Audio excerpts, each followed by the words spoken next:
Fala, galera ligada no canal Colina em Foco. Vou trazer agora uma dica especial para você que curte dar aquela secada no rival e está confiante na vitória do Vascão. É com muito orgulho que eu apresento a Bet Nacional como parceira oficial do canal Colina em Foco. Uma plataforma confiável, rápida e com as melhores cotações do mercado de apostas. Quer fazer aquela fezinha no Vascão? Então vem com a Bet Nacional, que é o lugar certo para você. Mas vale destacar que a aposta não é investimento, mas sim entretenimento e emoção. E precisa ser feita com muita consciência. Sempre jogue com responsabilidade. Saiba quando apostar, mas também quando parar. Lembrando que é proibido para menores de 18 anos. Aqui no Colina em Foco, a gente valoriza o jogo limpo, dentro e fora de campo. Então acesse o link da Bet Nacional que está na descrição e também no comentário fixado no chat.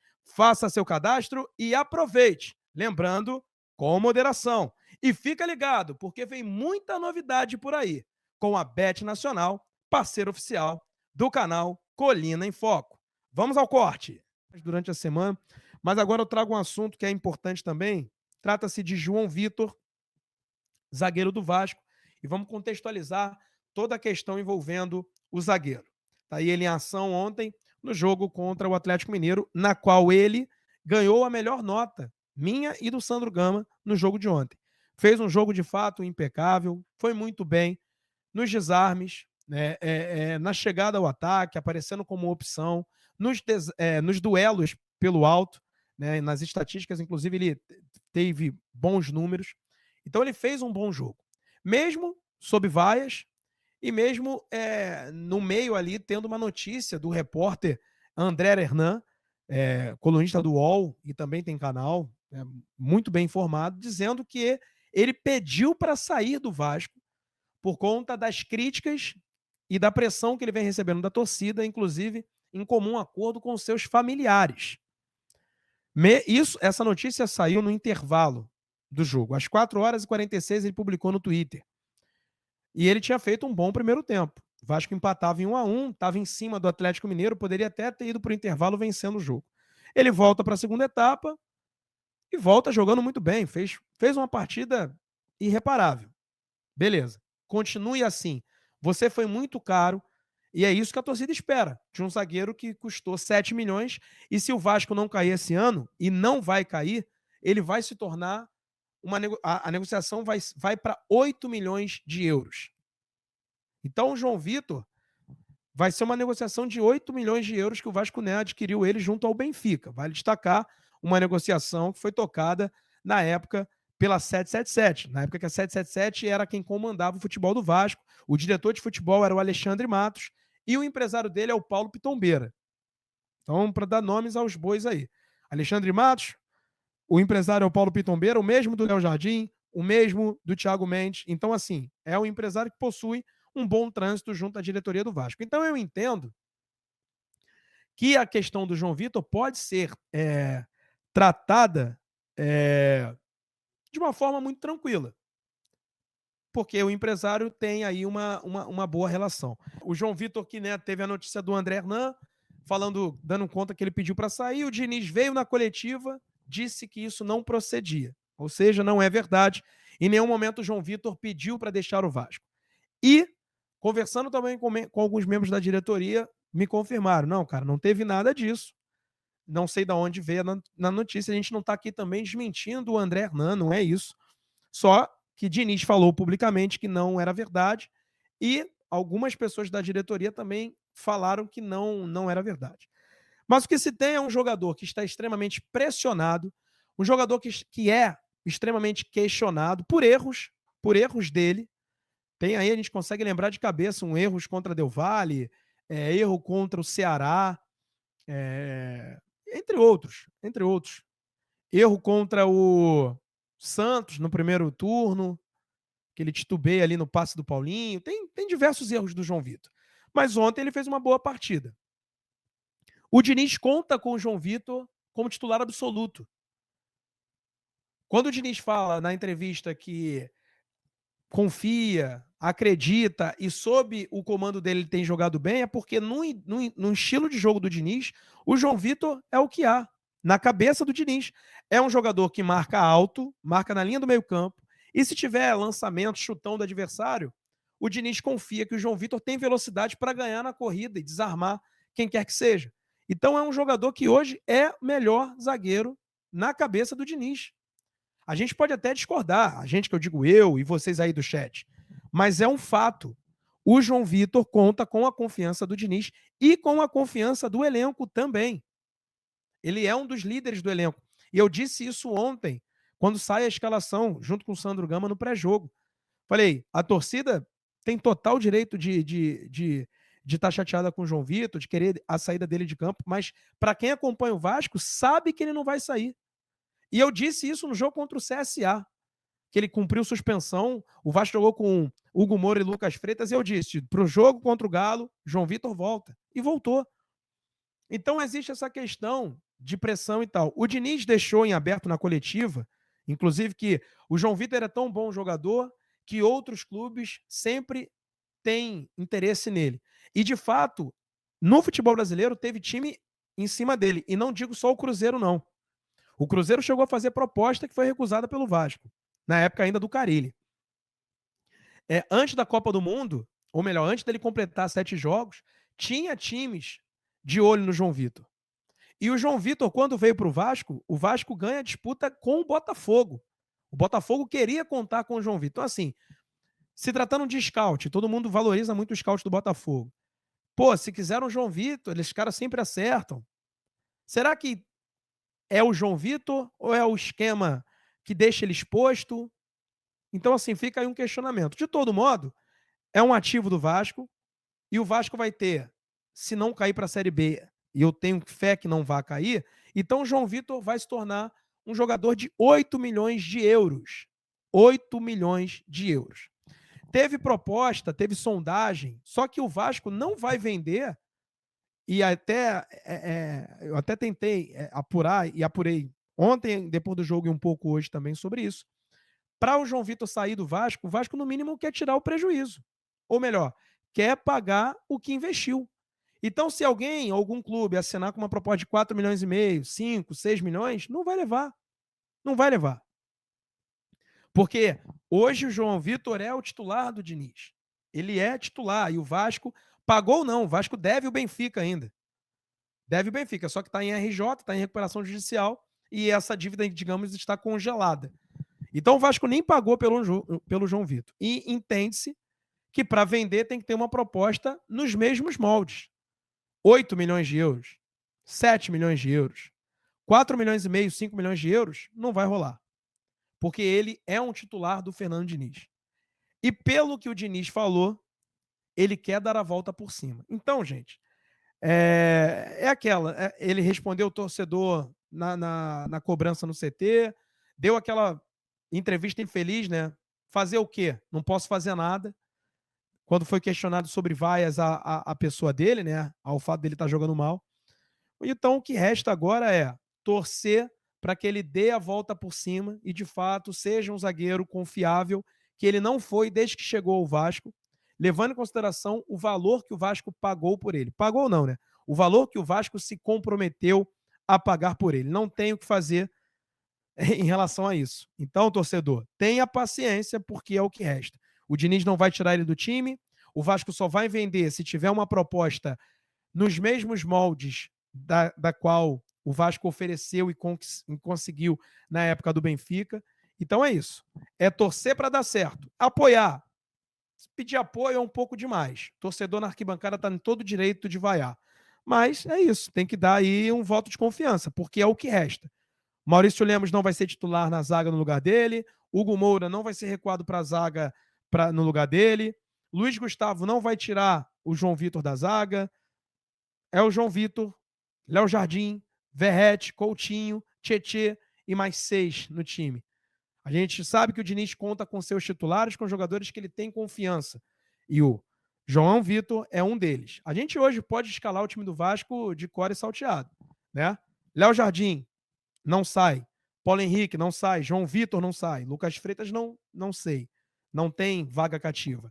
Mapiton, vaga cativa. Hugo Moura, não tem vaga cativa. Tietê, tem vaga cativa. Coutinho, vaga cativa. Ryan, vaga cativa. Verrete, vaga cativa. E o Nuno tem, mas bem ou mal tem uma sombra ali do David. Então, do time titular do Vasco, apenas Lucas Freitas, Hugo Moura e Nuno Moreira é que a gente pode imaginar uma troca. O restante do time, não. Esses são os titulares do Diniz, inclusive o João Vitor. Então, naquela de vai ou fica, ele fica. E só vai se houver uma proposta muito boa financeiramente. Em outras palavras, aqui iguale a proposta, ou melhor, iguale a negociação que o Vasco fez com o Benfica para contar com o João Vitor. Então, é contar com ele e nada mais importa. E falando em zagueiro para ser titular, Carlos Cuesta.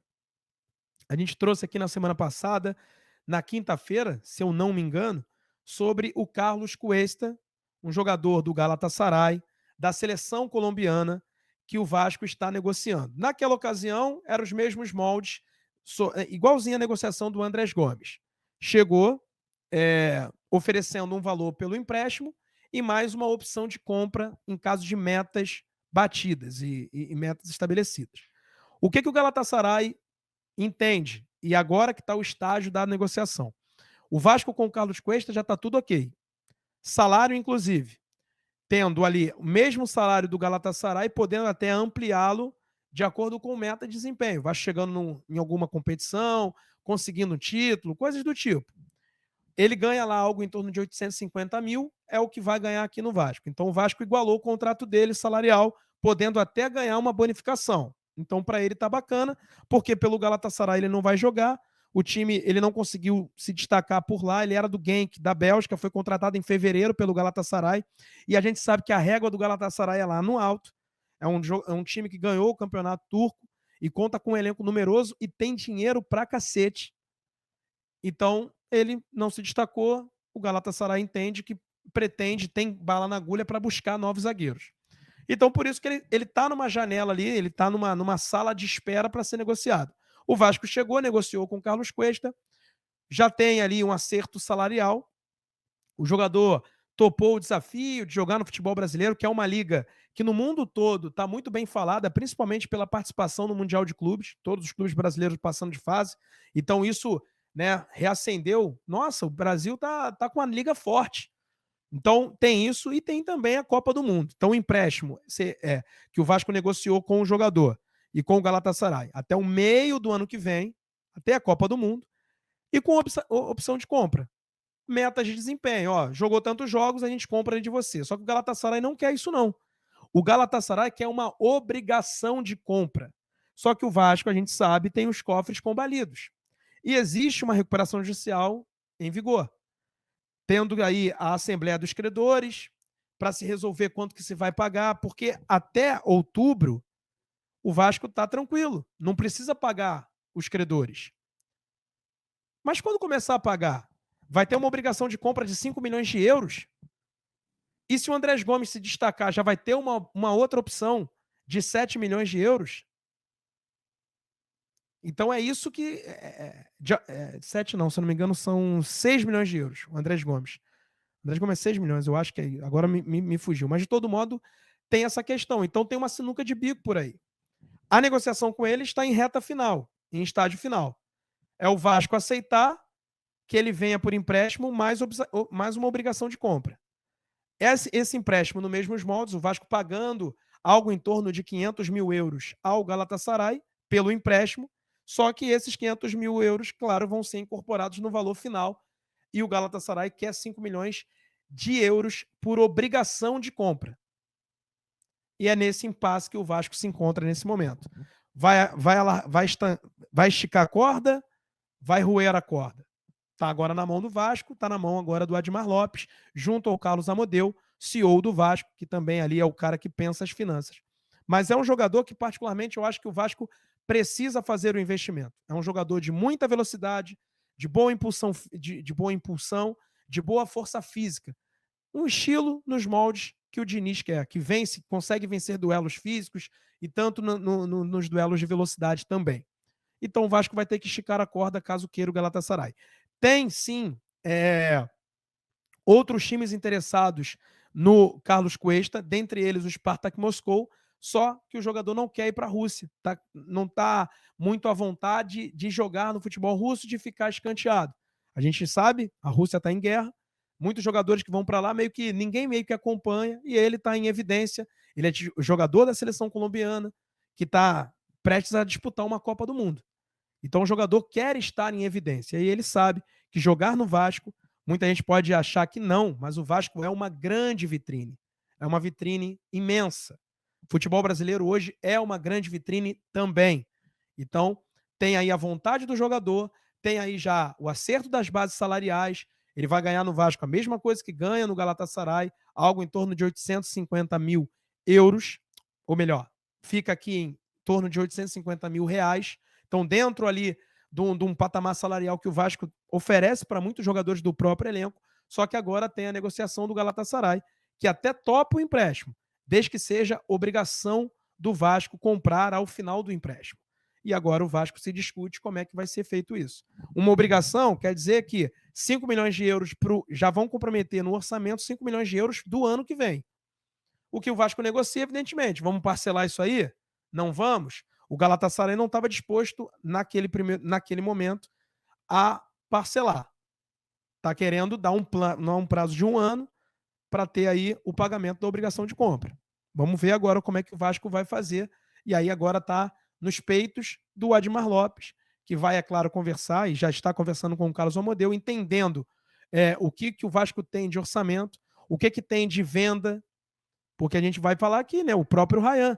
O Rayan é uma fonte de receita do Vasco, que o Vasco quer vender no final do ano. Ele quer segurar ele agora, mas para vender no final do ano.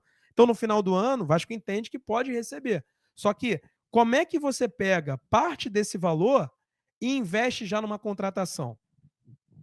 Então, tem que ter muita cautela, porque o Vasco, quando cobre o pé, acaba deixando a cabeça de fora, e vice-versa. Então, o cobertor do Vasco é muito curto. Então, vai contratar um zagueiro, tendo aí uma opção de compra do Andrés Gomes. Poxa, já estou ali com 10 milhões de euros para o ano que vem. Papo de 50 milhões. Caraca, eu vou ter que pagar os fornecedores, vou ter que pagar os credores na recuperação judicial, vou ter que arcar com salários em dia.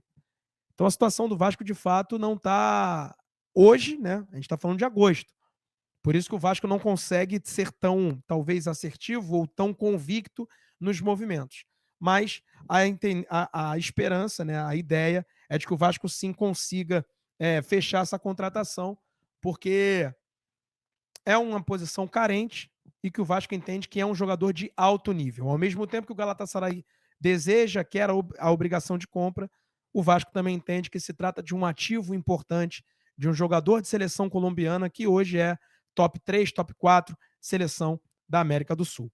Então, vamos torcer. É o que resta. Eu, particularmente, estou torcendo muito para que essa negociação termine da melhor maneira possível, ou seja, com o Carlos Cuesta sendo o jogador do Vasco. Outra notícia também envolvendo o mercado, trata-se do Lucas Piton, né? O site Calcio Mercato da Itália, né, informou que o Lucas Piton voltou à mira do Milan, que está disposto aí a pagar entre 5 e 7 milhões de euros pelo jogador. Eu apurei junto ao staff do atleta que, de fato, recebeu sim sondagem do Milan, numa possibilidade de contratação. Ele tem passaporte italiano, então isso ajuda a esses clubes italianos procurarem por ele. Lembrando que a gente trouxe na semana passada que o Girona também sondou a situação do atleta. Então é um jogador que tem passaporte italiano, é muito bem visto na Europa, por mais que os torcedores vascaínos não curtem tanto o Lucas Piton. O fato dele fazer gols e entregar muitas assistências, isso é visto com bons olhos lá fora. Então é um jogador que está na mira do Milan. O Vasco, claro, não recebeu nada, também não foi falado nada, até porque não se chegou à proposta. Mas a expectativa é que ela possa, de fato, chegar. Então, o Lucas Piton, uma possibilidade de um titular aí deixar o Vasco, porque a gente já falou, a prioridade do Vasco é manter o Rayan. Se para manter o Rayan ter que vender outro titular, isso está sendo pensado. Então, não se descarta, evidentemente, uma venda caso chegue uma proposta vantajosa pelo Lucas Piton. No meio do ano passado, cogitava-se a possibilidade do Vasco negociar o Piton por 6 milhões de euros. Se chegasse uma proposta desse nível, o Vasco venderia. Ali, na matéria, está dizendo de 5 a 7. O que eu apurei é que ele se valorizou do ano passado para cá. E para começar a conversar, o Vasco aceitaria conversar a partir de 8 milhões de euros. Esse é o valor mínimo que o Vasco, de acordo, a apuração não foi diretamente ao Vasco, foi ali ao entorno do Lucas Piton, conversando com algumas pessoas que disseram, ano passado era 6, ele se valorizou, tem contrato longo, então a multa também é alta, então o Vasco se sente respaldado, tranquilo, para começar a negociar a partir de 8 milhões de euros. Então fica aí o interesse do Milan, como lá atrás já teve interesse da Roma, como já teve também interesse, uma sondagem da Atalanta. Então, assim, a gente está falando de times de uma prateleira, da primeira prateleira do futebol italiano. E vale destacar também, para quem não lembra, que o Lucas Piton foi para uma pré-lista do Roberto Mancini, que era então técnico da seleção italiana. Então ainda tem isso. Então, por conta disso, todos os clubes italianos entenderam: caramba, quem é esse jogador brasileiro que joga no Vasco? Vou começar a monitorá-lo. E a partir disso, o Piton sempre monitorado, sempre com os times italianos de olho no futebol do lateral esquerdo, que para muitos não é bom jogador, mas para mim é bom sim. Eu gosto do Piton, acho que ele é um jogador promissor, que se tivesse ali uma proteção melhor no setor dele, eu acho que ele receberia menos críticas e poderia até jogar melhor, porque estaria mais no campo de ataque. E a gente sabe que nos bons momentos o Piton não cruzava, fazia amor. E a gente viu no jogo contra o Mirassol, foram 2 assistências. No jogo contra o CSA, foram 2 assistências. Ou, não melhor, uma assistência em uma outra jogada que acarretou no gol do Ryan. E a assistência, no caso, foi para o gol do Tietê. Então é um jogador interessante que eu acho que o torcedor tem uma certa implicância com ele defensivamente. Eu concordo com essa implicância, mas a gente tem que ver o copo meio cheio também. E eu acho que o Piton é um jogador importante no terço final do campo, ou seja, no setor ofensivo.